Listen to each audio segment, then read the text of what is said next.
Paramashivoham Om Nithyananda Paramashivoham Om Nithyananda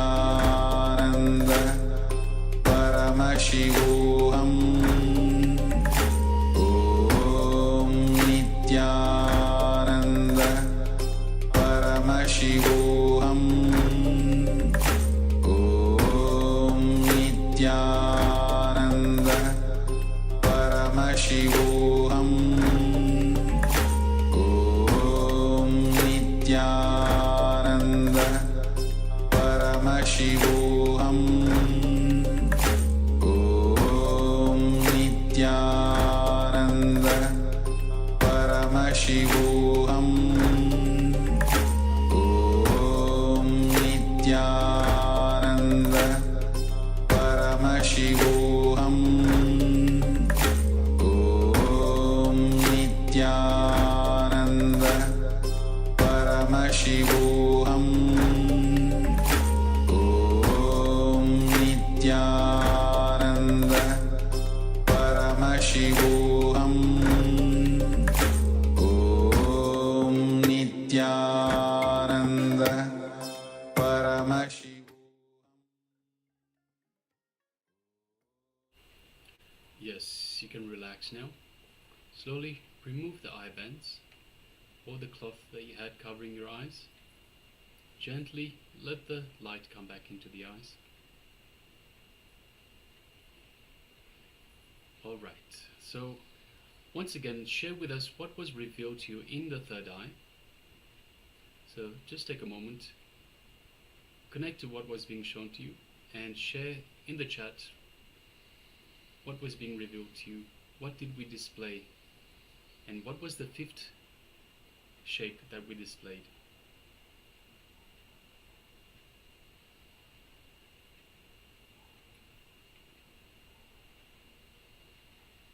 So please take a moment and let us know.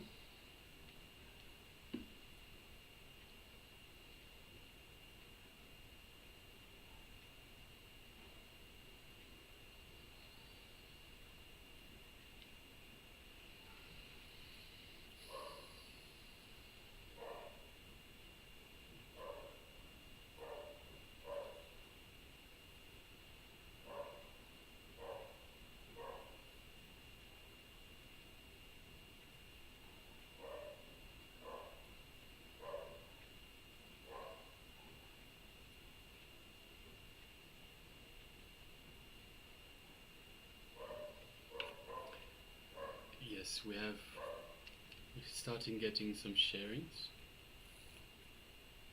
We'll just wait for a couple more sharings before we start reading them out.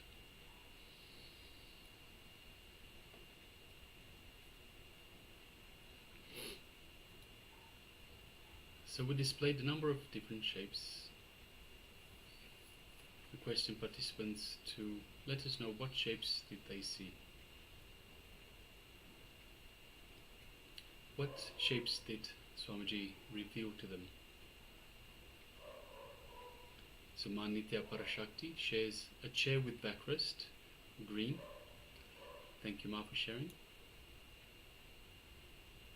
Lopo Yu Aya shares a diamond, yellow, green, purple, orange, pentagon and hexagon. Thank you very much, Aya, for sharing.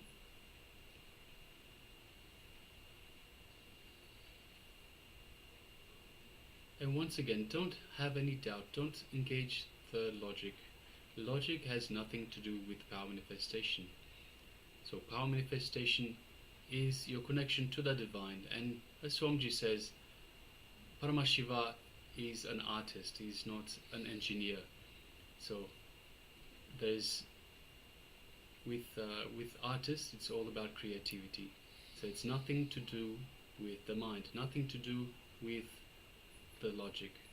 So drop any logic, drop any self-doubts.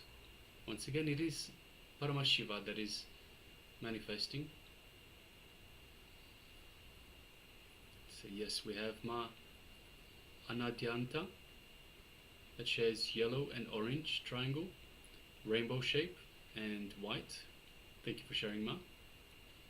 Ma Chen Hai Hui shares, I saw a white sea with waves and a golden beach on which there were starfish with golden pentagrams, seashells and small tools. Stools, yes. Thank you very much for sharing, Ma.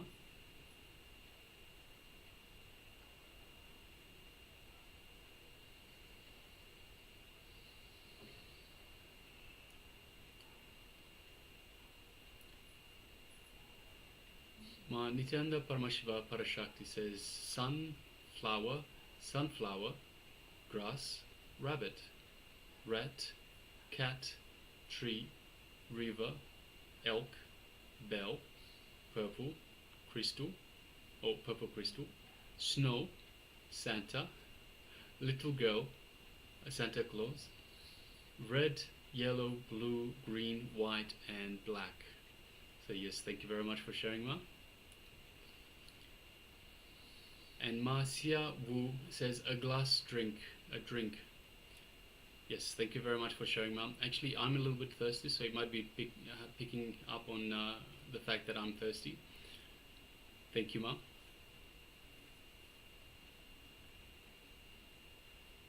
Alright.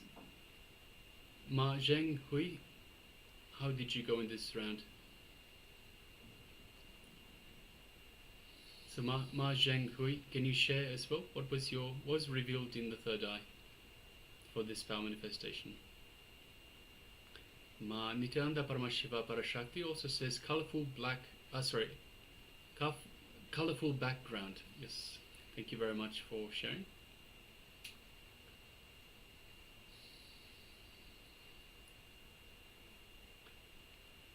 I request all participants also to please come on camera. So if you're with us and you've taken part in the power manifestation, please come on camera and let us know how you went.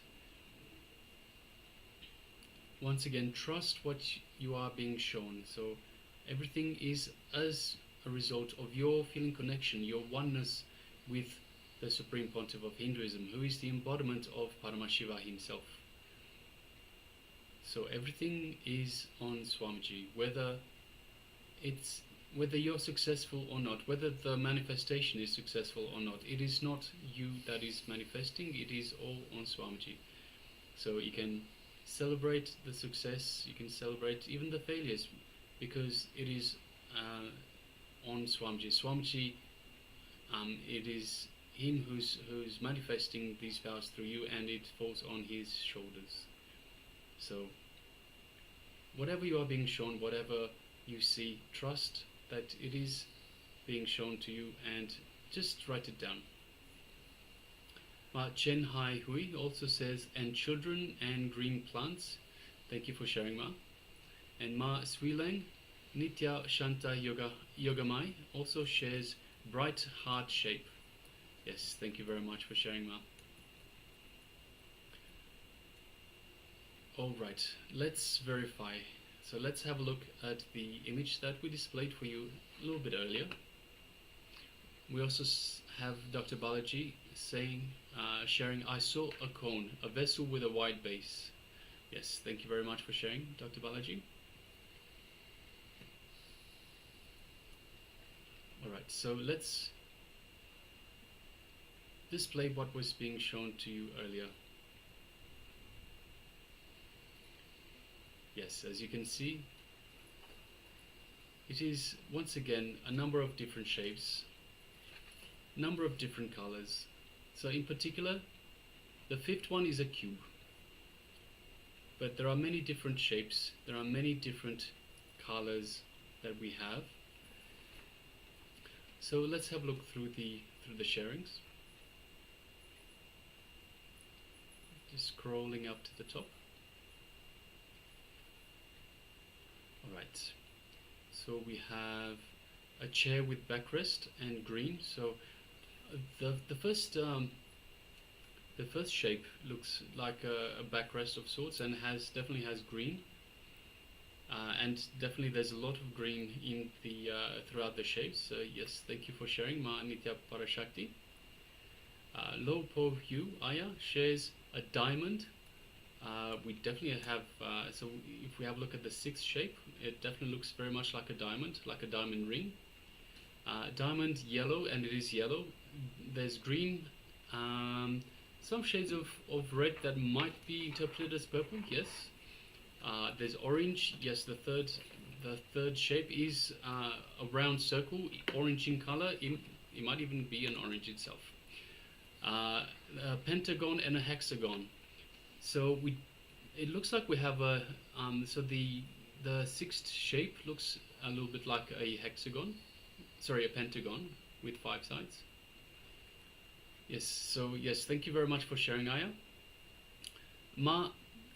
Anadyanta shares yellow and orange triangle, rainbow shape and white. So there's definitely a lot of white both in the shapes and in the background. Yellow and orange, so we definitely have triangles. So the last triangle is yellow in shape and it has white as well. And yes, we have the orange as well in the third shape, in the circle, the orange circle. So yes, thank you very much for sharing, Ma. Congratulations for successfully manifesting as well. Ma Chen Hai Hui says, I saw white sea and waves and a golden beach on which there was starfish with golden pentagrams. Okay, so we have the white sea would be the background, Ma. We have the golden beach, so there's a lot of yellowish golden colors for the different shapes. There's starfish, so starfish has a number of different has 5 arms. I suppose the sixth shape looks a little bit like a starfish, can be interpreted as a starfish, and it is as we mentioned earlier, looks a little bit like a pentagram. Seashells and small stools. So yes, thank you very much for sharing, Ma, and congratulations. Ma Nithyananda Paramashiva Parashakti.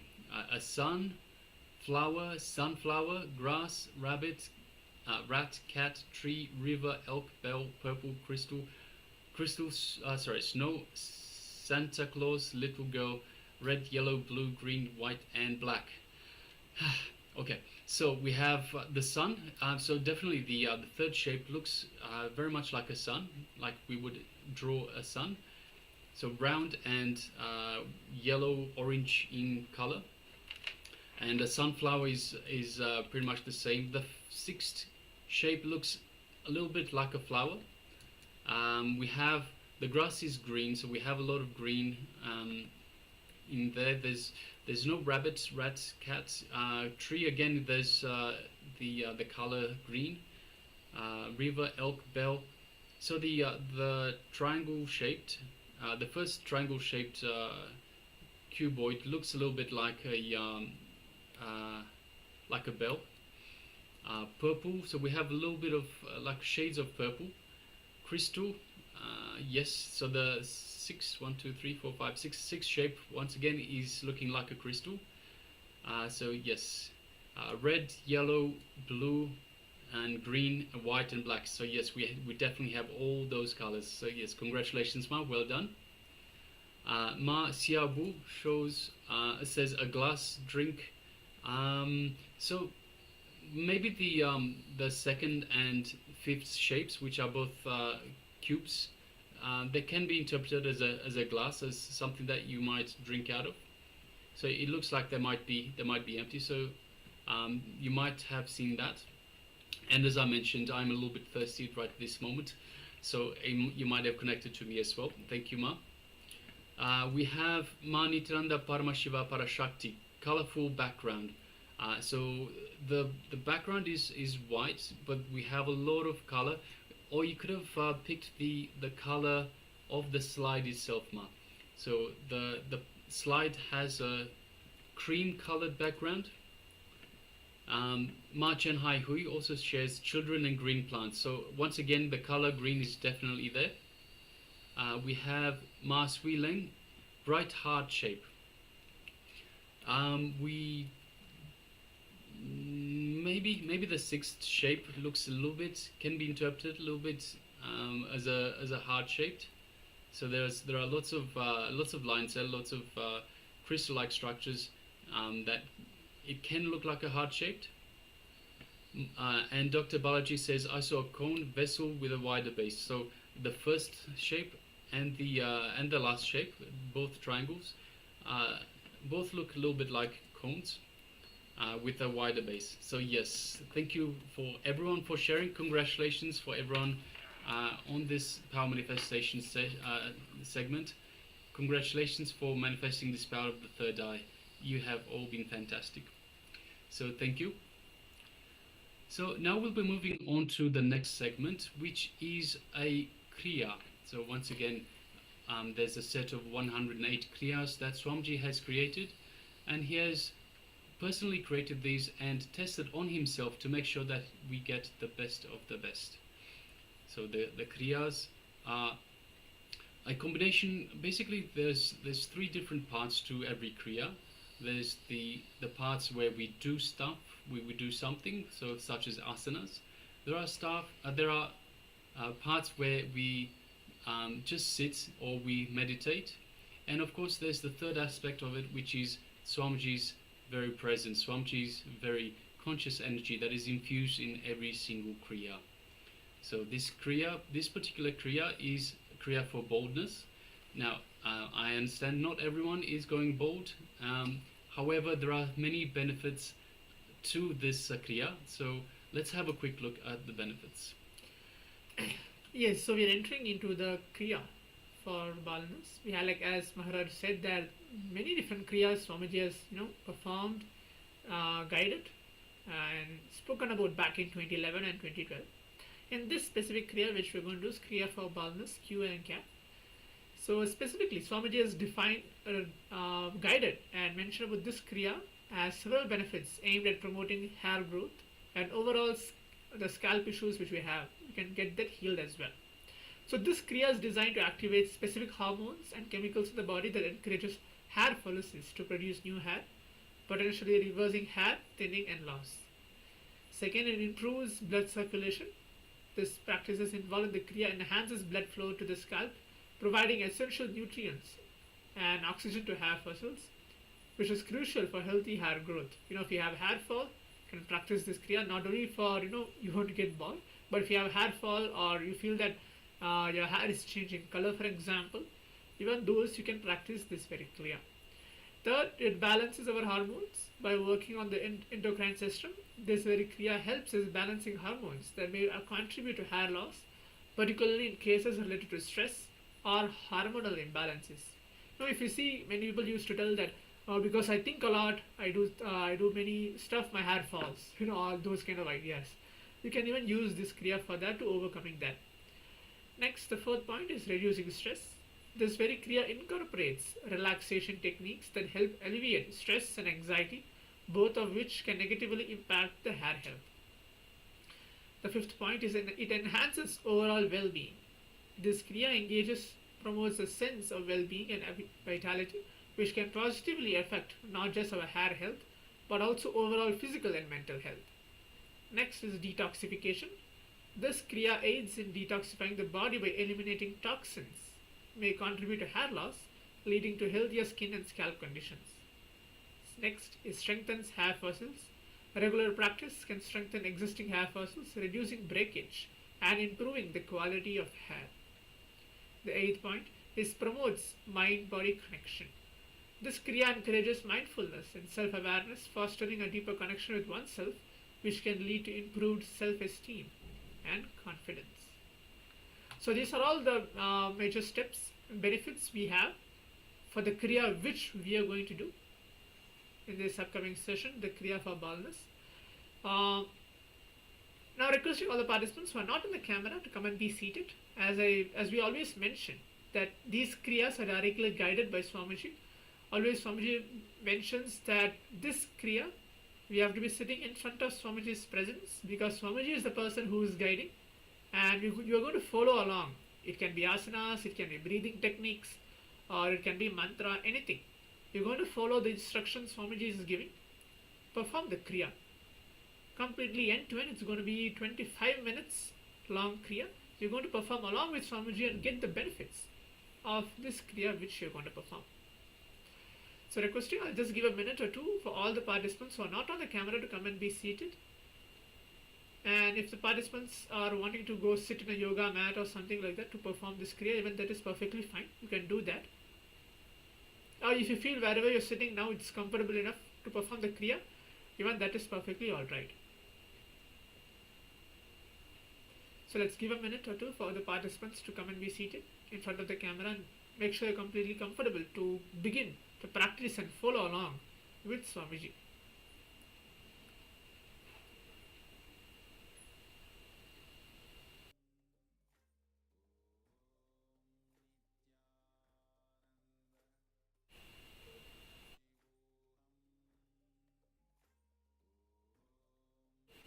I can still see Dr. Balaji, Ma Ananda Gora Rupini, Jia Long, Ma Shukrendraananda, Anupama Menon.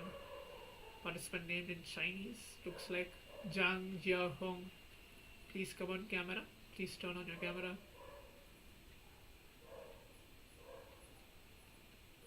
Yes, Dr. Balaji, thank you.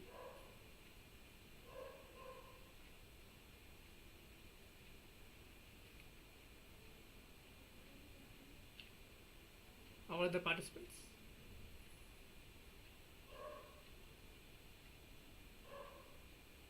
You should be visible in the camera to Swamiji because Swamiji is going to guide the Kriya, the entire Kriya.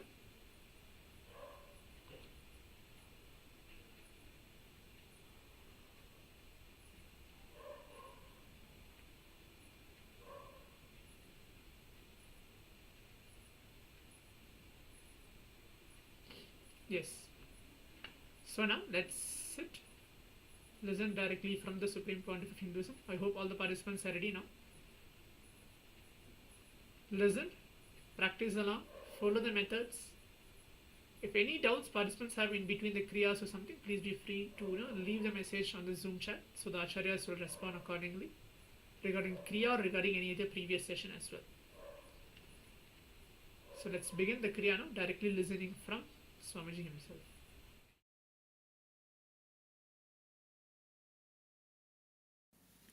Today's Nithya Kriya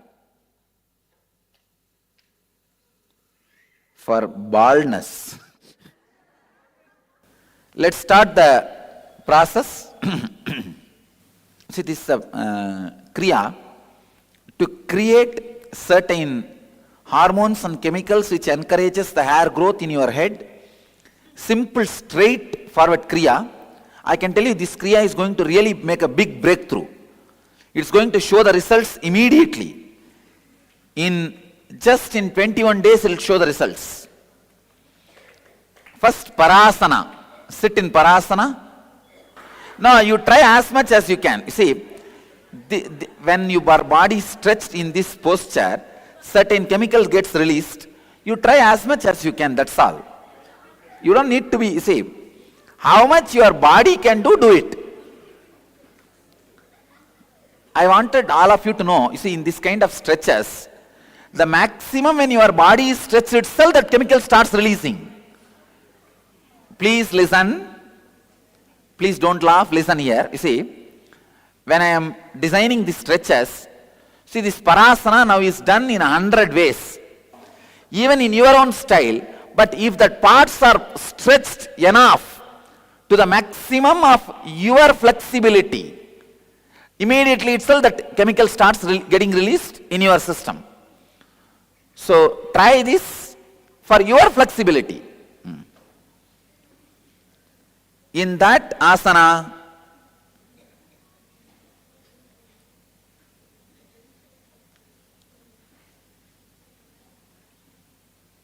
Sitali Kakachanchu Kumbhaka. Let me give the process. Form the mouth like the beak of the crow, like just make it like beak of the crow. Inhale like, and hold as long as possible. Visualize when you are holding the nectar flowing from the crown all over the body. and just feel the taste of the nectar through the tongue inside. As long as you can hold, then slowly release. Do this for 21 minutes continuously. Let me show you. Hold. Now visualize the nectar oozing from the crown and spreading all over the body, and put your tongue inside on the throat and taste that nectar. Feel the taste. As long as you can hold, then slowly exhale. Do this for 21 times.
So you try as much as you can. How much your body can stretch, that itself is enough to make that hormone secrete in your body. You don't need to be doing like perfectly like Rishimitra. Even this is not perfect. There is some more perfection. Actually, it will be true. This stretch is required for the hormone and the chemical to happen in your head. That's all.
let you all achieve, experience, live, express, radiate and share the eternal bliss.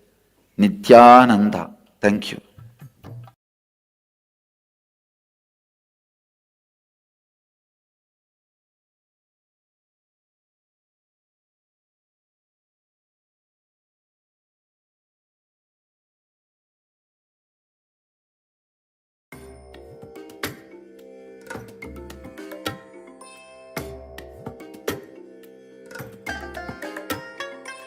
I bless you all. Let you all open all your three eyes and manifest the powers of Mahasada Shiva. Om Nithyananda Paramashivoham. Om Nithyananda Paramashivoham. Om Nithyananda Paramashivoham. Om Nithyananda Paramashivoham. Om Nithyananda Paramashivoham. Om Nithyananda Paramashivoham. Om Nithyananda Paramashivoham. Om Nithyananda Paramashivoham. Om Nithyananda Paramashivoham. Om Nithyananda Paramashivoham. Om Nithyananda Paramashivoham. Om Nithyananda Paramashivoham. Om Nithyananda Paramashivoham. Om Nithyananda Paramashivoham.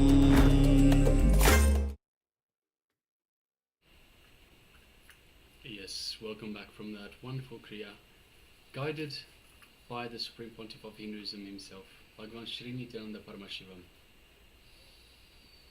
So let's take a moment and just check in with ourselves. How do we feel after this wonderful Kriya? Can I ask the participants to please share their experience with the Kriya? Just take a moment and let us know in the chat box how you feel after performing this wonderful Kriya.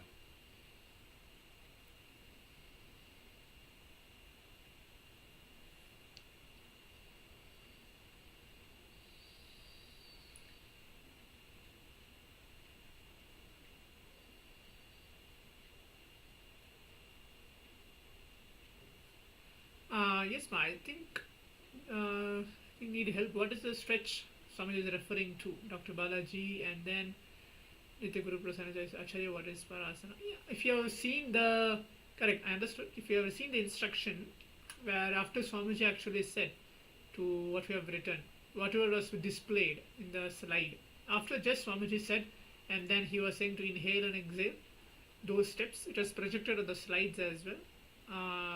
Maybe the participants have missed that. So it was mentioned clearly there about the Parasana and the steps. The steps are mentioned in the slides. So that's for the participants who are asking about this. What is the stretch Swamiji is referring for and Parasana.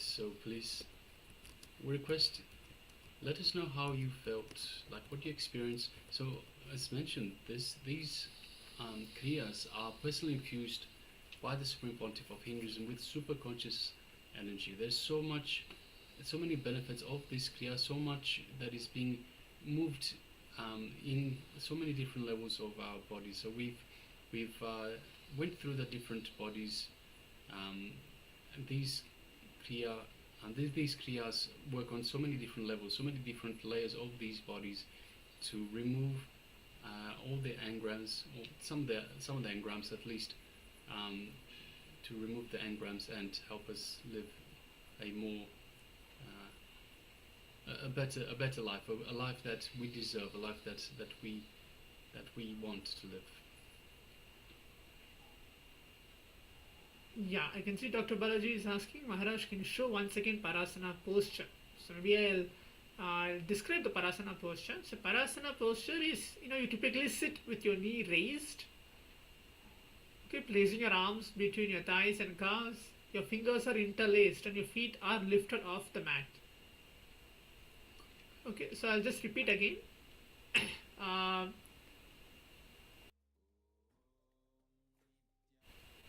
So the posture, the Parasana, is we typically sit with your knee raised, placing your arms between your thighs and calves. Your fingers are interlaced and your feet are lifted off the mat. So let me maybe, I'll just put as a message on the chat so all the participants can know about it. Yes, I've just posted so the participants can, get to know about the Parasana posture. And then I can see Sri Lang or Zing Hu has put a message, the whole body is hot and not sleepy, spirit. Wonderful, ma, wonderful. And then Sri Lang has put, the more you do it, the easier it becomes and you feel the sweetness of the nectar. Exactly, you just follow along, putting your awareness of what Swamiji is telling, you will actually get the benefit. And then low for you, happy feeling, taking in sweet nectar and secreting more saliva and tasting sweetness, infused prana all over the body. Yes. Yes, and Dr. Balaji has put this kriya after completing is a great feeling. Thank you. Of course, because all these kriyas are, directly designed by Swamiji. That's the first word I said. Swamiji, only once Swamiji designed, and he checks, means he actually performed it by himself. Swamiji does the kriya within himself to see what actually benefit he gets, what actually happens to our system, our body and mind. Only after that, he shares it to the public, he shares it to the world itself. So all the 108 kriyas, which all the participants are saying, maybe and the everyday's Paramashivoham, are directly designed by Swamiji himself. And of course, benefits are 100%, which will come to each one of us. Yes, Ma Chen Hai Hui shares, I feel like my female hormones have stabilized a bit. And I feel like the goddess energy is surging out of the underwater wheel, which is very comfortable. My mood has become much calmer. Yes, thank you for sharing, Ma. So that was one of the benefits that Swamiji has mentioned, is the balancing of the hormones. So definitely, when the hormones are balanced, then your whole body just works so much better, and you feel a lot lighter, a lot more energy, and of course a lot more grounded. So yes, that is definitely it has an effect on the mood itself. So yes, ma. Thank you very much for sharing.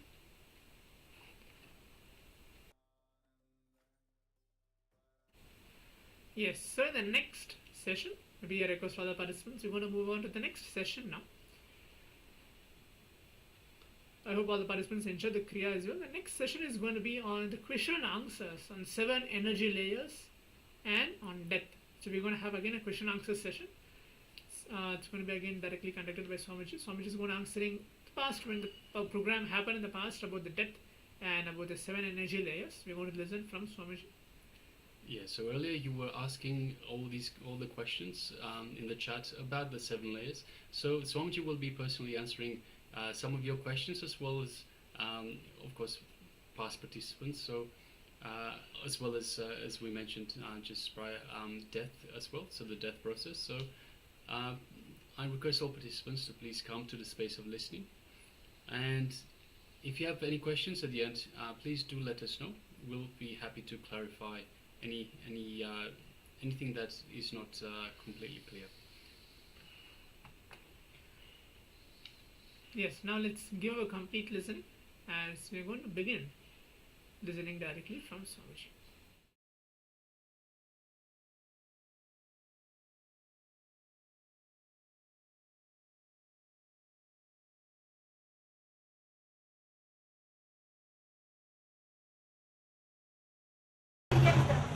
State thoughtlessness, how he will be guided? The very thoughtless state, man. Thoughtless awareness is enough. All the other entrants will automatically die down. All the other entrants will automatically disappear. Because the thoughtless awareness is not emptiness as you think. It will be a living vibrancy. Please understand, the word Sunya gives you a wrong impression. It's not Sunya, it is Purna. Experience may be one and the same, but when you say Sunya, you feel like a void, emptiness. No, it's not void. It is living energy, intense energy. All your engrams are burnt away. All your samskaras are just burnt away. That will simply guide you to the higher level, higher planes.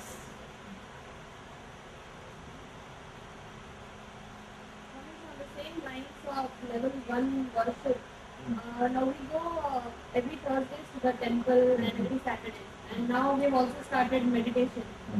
So, do you, what should we do? Should we stop worshipping? Going to the temple, nothing wrong. I am not saying don't go, but mentally be very clear. Do not think that you are doing completely whatever has to be done. Be very clear. Be open for the higher level things. Some people who go to this temple actually, so-called religious people are the most egoistic people. And I have seen, they come and brag. Swamiji, last 30 years I visit temple regularly. What for you came? I have knee pain, please heal it, Swamiji. People who visit the temple regularly do not develop a ego that you are doing ultimate. Be very clear. It's a good thing to start. It's not end. If you are that much clear, that's enough. I am not asking you to stop going to the temple. Go to the temple. Nothing wrong. You are doing the right thing. But mentally be very clear. You need to do something more. You need to go up. You need to meditate. You need to see the God inside, not only the outside. Also, I have heard one statement once. It's like whenever something wrong is going to happen to you and you escape that. So I've actually heard this in a movie. A girl said that there is nothing as fate or luck. It's just that people see things. There is nothing as? There is nothing as luck or fate because of which you escape whatever was coming to you. It's just that people see things. I can say you connect and see. That is true. In a way, that is true. You connect things and see. So there is nothing as luck. There is nothing as? Luck or fate. Tell you honestly, there is nothing as luck or fate. It's you create. See, you create and you forget that you created. If that what your creation, if it gives a good result, you say it is a fate. If it gives a bad result, you say it's a fate. If it gives a good result, you say it's a luck. That's all. But both are created by you. Whether it is lottery or accident, you attract. You create a energy that attracts lottery or accident. But you forget that you created that energy inside you. You build that energy inside you. That's all. Swamiji, we go back to the 2 questions ago. We talked about the samskaras and the bad imprints, and the good samskaras, which are the cosmic imprints. A person who has bad samskaras, how does he transcend? And what are the steps one has to take? Mind you, the person has such a bad samskara, he cannot even think about transcending. But what is the guidance one has to give to transcend from that mental imprint to a better quality mental imprint? This whole today's program is answered by your question. Thanks. Thank you. This whole today's program is answered by your question. That's what I am working now. And one more thing, you don't have to think you cannot transcend the samskara. Any samskara can be transcended because they are not. See, For example, one room was in darkness for 10,000 years. To lit that room, how much of time it will take? You think 10,000 years it will take? No. One light is enough. Just like that, your samskaras may be powerful, but one samadhi experience is enough. Burn the whole thing. Yes.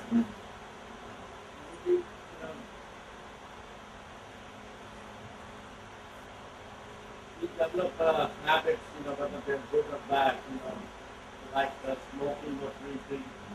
And people around you, they say that it's bad habit, but you don't take that, and you continue that, and how do you get out of those habits that you have created?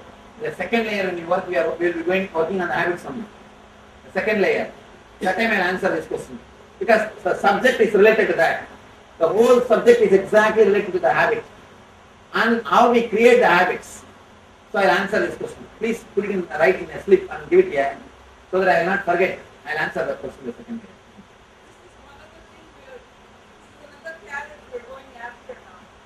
It's another?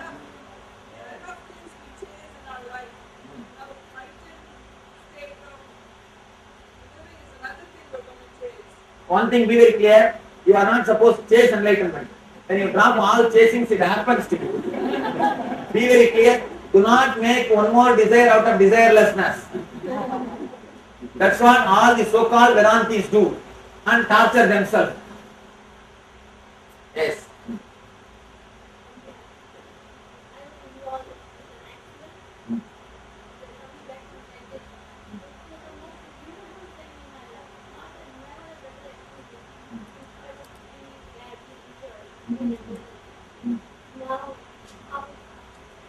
Because you came, you are in the meditation, you are consciously able to face the whole thing.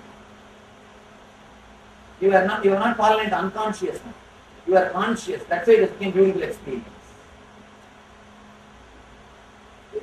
Swamiji, as she said, we go to this weekly satsang one place, and as you've given this example many times, there are few people who come to show their sari borders, yes. And few people come with real devotion. When they sing, when they're doing bhakti with total devotion.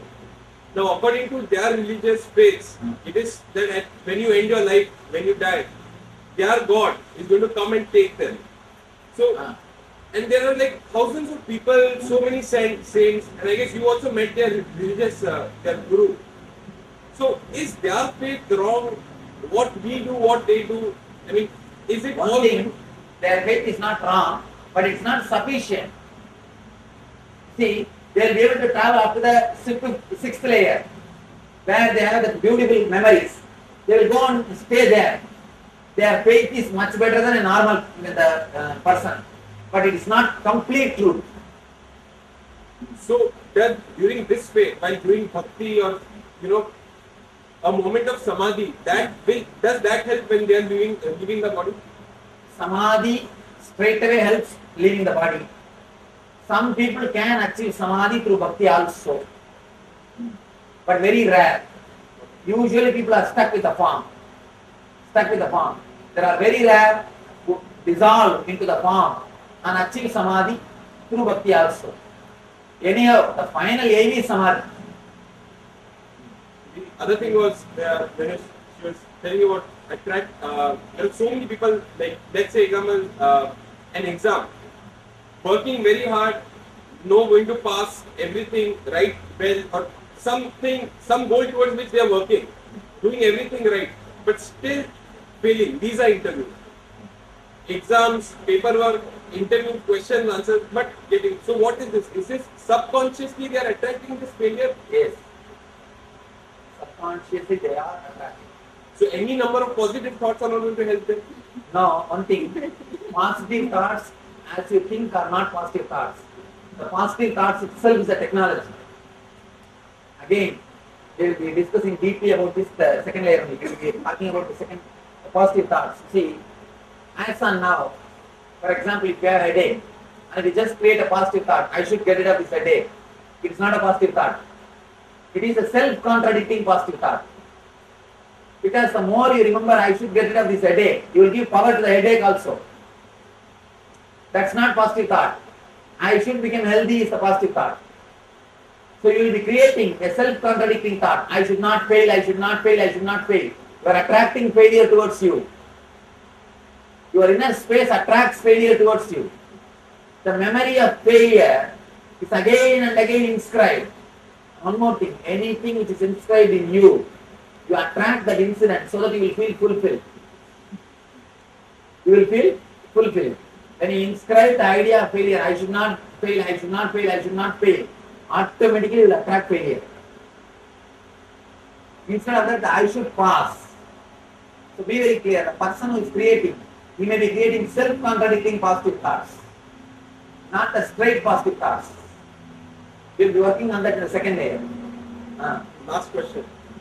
Somebody just asked about transcending, as you said, 10,000 years of darkness and then one light.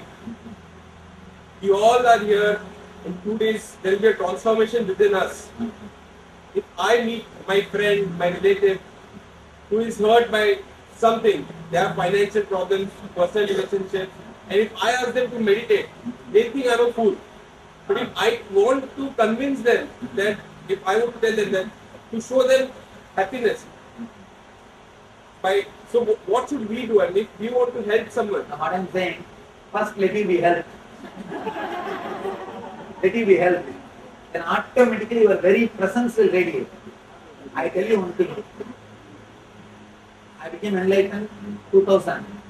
2003, January, I came to the public. First time I started speaking to the public. 2003. In 2.5 years, or 3 years, less than 3 years, we have 400 centers in 20 countries. More than 1 million people have directly taken this meditation. You think that so much can happen by a human effort? Just if you are helped, if you are enlightened, if you enter into the consciousness, that's enough. Automatically people will be helped by you. All I did is, I went and sat in Himalayas. Whatever has to be done inside me, I did. Now whatever has to happen outside is happening. Be very clear. Now, I neither have ego that I am helping so many people. Because I don't feel like, I am just sharing, that's all. And I know people, they will go and do the same old foolish things. I know that also. Even then I don't bother. Because I am sharing out of my joy, my love. Let you be first help. Then that very joy or bliss which happens in you, you will start radiating. You will start sharing. People will be automatically attracted towards you. Automatically they will be helped by you. Unless you are transformed, all your effort to transform others will be waste. And you will be hurting others. I tell you, people who start doing service or spreading without having experience, they are the most dangerous people. Don't try to help others, don't try to convince others before you experience. First you go and start experiencing, that's enough. Automatically others will come and others will start experiencing. Small story. One. 3 scout boys, they are telling their teacher the good act they did for that day. They are supposed to do one good act every day and come and report to the teacher. All the 3 boys came to the teacher that day and told, "Sir, we helped the elderly lady to cross the road." Teacher said, "All 3. That is, you don't need 3 persons to help one lady to cross the road." No, it took 3 persons because she did not want to. You understand? These people who help, they go and force themselves on others and try to help. First, let you be helped. Let you experience. Automatically you will radiate the bliss. And others will be experienced. Others will experience. You will be helping others. Do not go out, start helping others unless you are completely transformed. But in this phase, I know that meditation is helping me now. Since Arogya Spurana in the last 3 weeks, both of us, we've changed a tremendous change in ourselves, our relationship, our approach towards everything. But a role of a son, a role of a friend. If I call India today and my mom shares a problem with me, if I just tell her, you sit and meditate, she knows that I'm being helped. But at the same time, I want to tell her that, So I know I'm being transformed up now. I'm not reached a state. But how do I play this role of a son or of a friend? One thing, it's a very tricky question.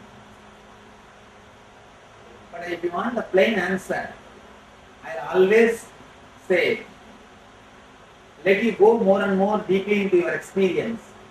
By seeing you only, anybody can be inspired. One thing I tell you, whatever way you try to inspire them, they will only come up with more and more questions, more and more doubts, and slowly they will try to shake you also. I have seen many times they will try to shake you also. So better let your life show. Only that is the only way. That's the only way to transform them. Somebody asked me, Swamiji, my spouse is not at all listening to the spirituality. She is not meditating. She is not listening to me. What to do? How to make the spouse into spirituality? Enter into spirituality. I just called him and told, if I know the secret, you think I would have become Swami?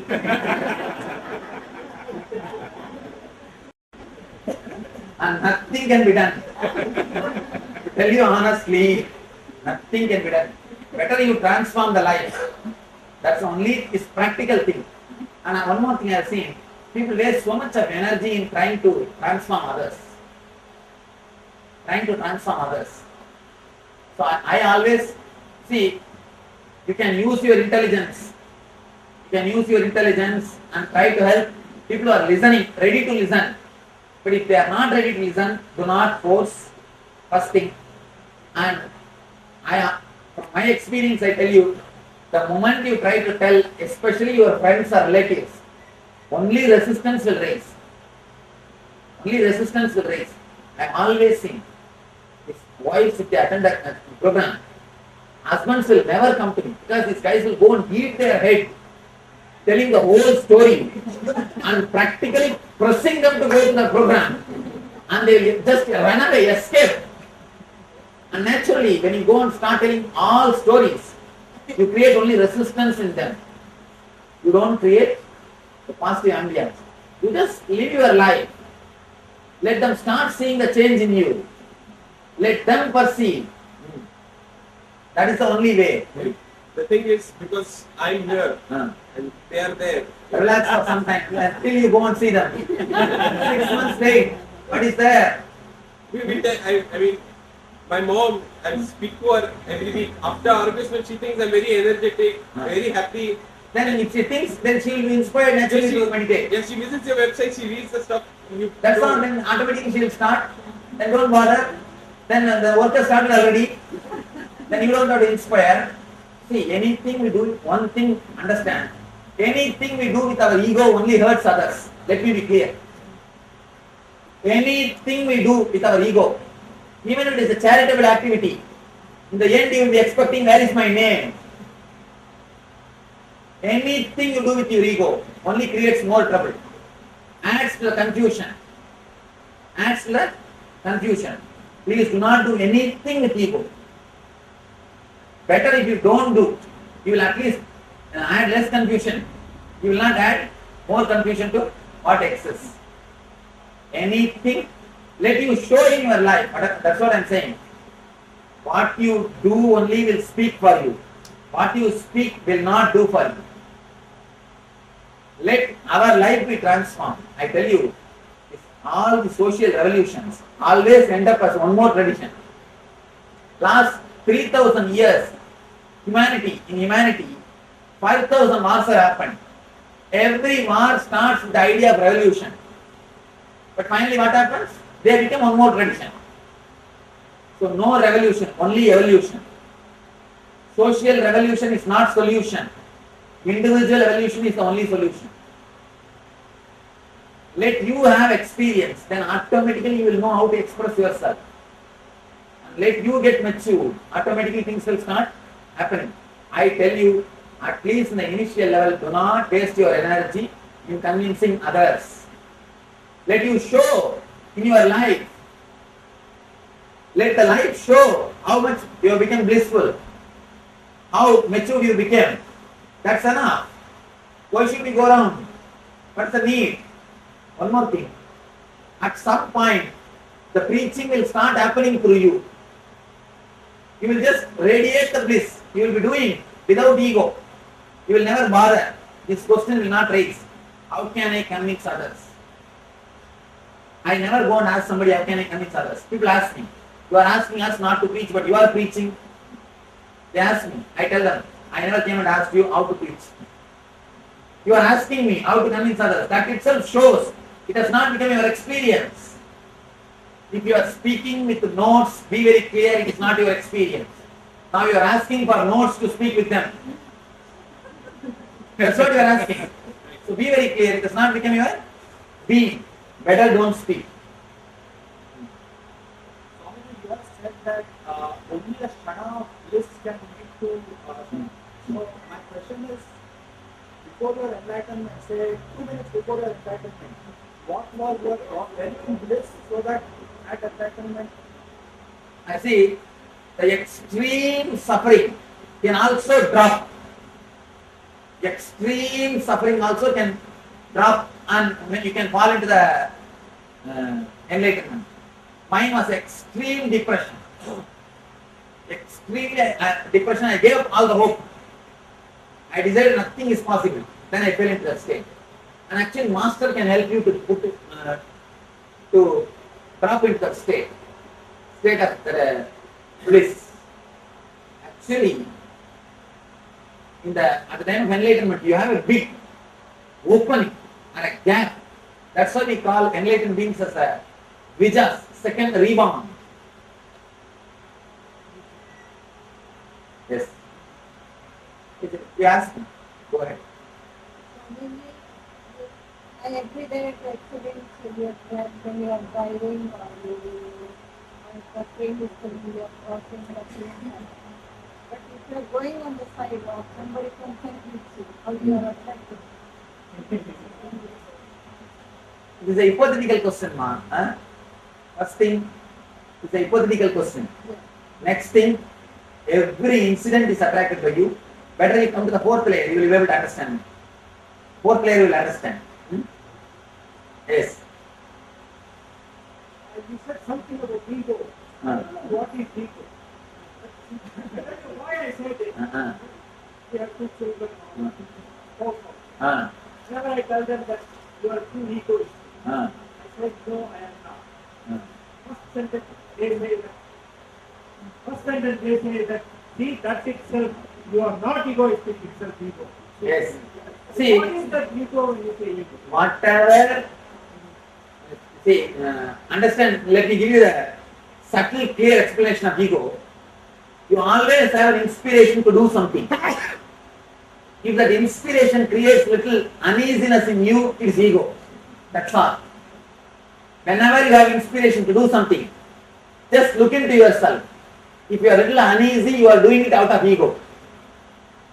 If you are completely comfortable, you are doing it out of enlightenment. That's all. You are doing it out of understanding. If there is an uneasiness inside, be very clear, you are doing it out of ego. Many times people who say, you are egoistic, you are egoistic, you are egoistic, they will be much bigger egoistic people. Many times, the people who say, silence please, their voice will be much louder. They will be shouting more than anybody else. So look into yourself. Whenever you get an inspiration to do something, do you feel completely easiness or relaxed bliss in you or an uneasiness? If you are feeling uneasiness, means you are working out of ego. If you are relaxed, ease, you are working out of understanding. That's all. It's a simple scale to find out the difference. Swamiji, if we see the history of all the masters, say you, Ramana Maharshi, Ramakrishna, we see distinctly the struggle in the spiritual life and what they have done. Then how come we, as the way we are, attain the same state what you people have attained with such ease? And like it's very easy to say, but why there isn't a single example where a person just like that got enlightened? One thing, first thing, I struggled, I did tapas, all these things because I was a fool. I did not have intelligence to bow down to any living master. I was arrogant. I never trusted anybody. I never thought that somebody can help me. I was always thinking, no, I should take care. I should do it by myself. It's like a one lock, 10,000 key. Opening itself took only 1 second for me. But finding out which is the right key, that took 10 years. 10,000 key I have to check one by one. For you there is no need. I am here to give you the key. Straight away open. Why do you want to waste again 10 more years? Of course, mind never believes anything as easy. The problem is, if you believe it is easy, you have to achieve. So mind always puts a struggle. No, it is not so easy. It is not so easy. When I told somebody, no, it is easy, they told, no, he may not know, he is a young person. He does not know much about spirituality. That's why he is saying easy. Be very clear. The idea it is difficult is the only difficulty. Nothing else. Nothing else. And one more thing. How do you say Ramana Maharshi struggled? Have you read Ramana Maharshi's life? Just like that he got. And second thing, to tell you honestly, now when I write my biography, it looks like a struggle. But for me, it was a lifestyle. To tell you honestly, still now, walking with the chappal is a big difficult for me. You see inside the ashram, not only here, even Bangalore ashram, there is no road. It's a forest. I'll always walk without chappal. People think that I'm doing a big tapasya. Nothing. That is my lifestyle. I'm not doing big tapasya or penance. That's my lifestyle. And I eat only twice, usually. People think I'm a great, austere person. Oh, Swamiji eats only twice. And that becomes a big news. And that is the way I am. That's all. There is nothing like a great. See, I don't do much physical work. For my physical work, 2 meals is too much. That's enough. But people from outside, they think it's a tapas. It's not tapas. Be very clear, that's a lifestyle. And even in the early time, before enlightenment, I wondered. Now when I write the biography, it looks like it is so great, so difficult and all those things. But I tell you, the amount of freedom, the intense freedom and joy, actually, people when they read my lifestyle, my biography, they think, oh, such an austere life, so difficult, so many years you lived here and there and wandered. They feel that I have done a big thing. But I tell you, when I see your life, 10 years working in a same company, staying in a same city, how difficult it is. I feel you are doing tapas. Be very clear, that was my lifestyle, that's all. This is I tell you, what I did is much simpler than what you are doing. I can't imagine living in one house for more than 1 week and a half. Somehow strange thing here, 1 month I stayed in one house. 1 month I stayed in the ashram, 1.5 months. But I never stayed because that's my lifestyle. I always go around. I go here and there, I travel continuously, see different people, and this is my lifestyle. One thing, from outside if you see, you think that it's a great achievement. From inside, this is the way I live. It's not an achievement. It's an ordinary lifestyle. And difficult thing is, people who want to encash everything, they project all these things as special qualities. And disciples always wanted to project master as a great person. So naturally they start writing as if it's a big thing. One more thing, just like you can't travel or live like me, I can't live like you. It's a lifestyle. There is nothing like tapas or struggle. It is just a simple understanding. If you live around me, you will understand how joyful I am, how ecstatic I am. If you try to be around me for a few days, you will understand what easiness my life flows. With a complete easiness. And when I feel like I live the way in which I feel like I live. It's like a complete freedom. when you see, taste this freedom, the life which you are living will become difficult. So it's just understanding. It's not something like I am great just because I live like this.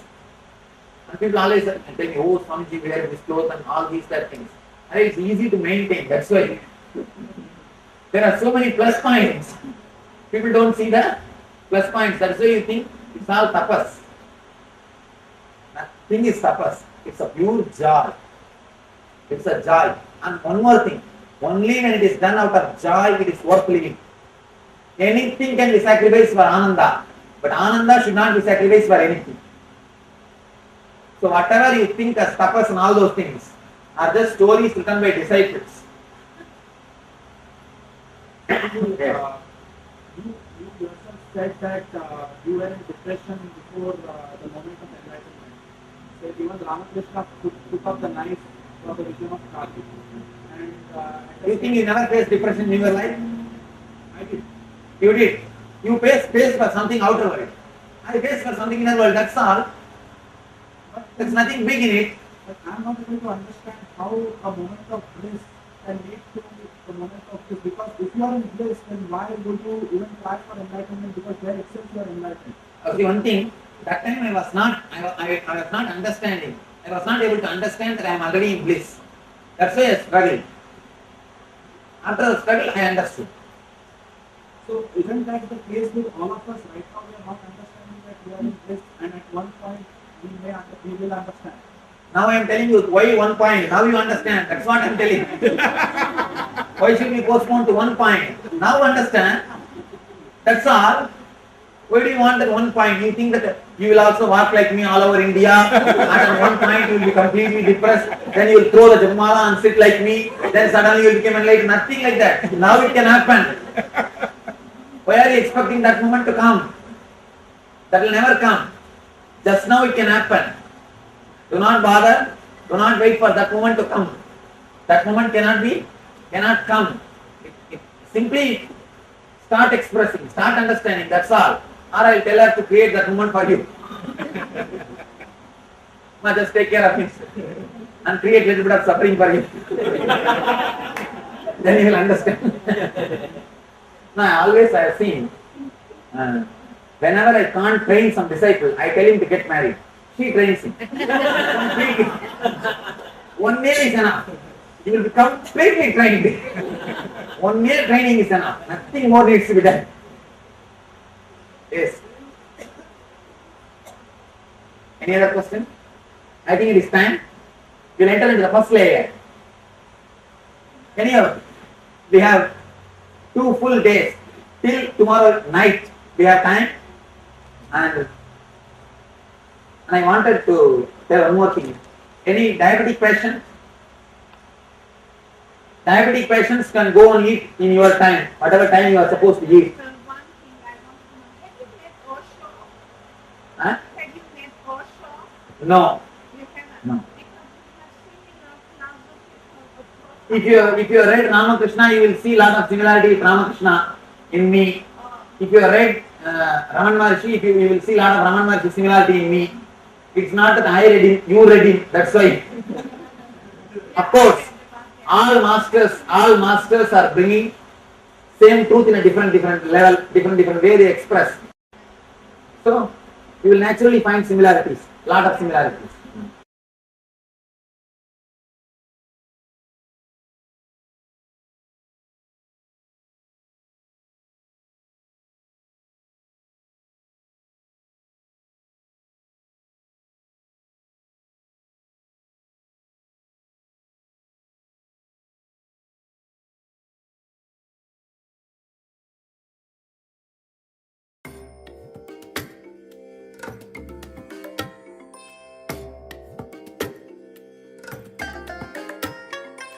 I bless you all.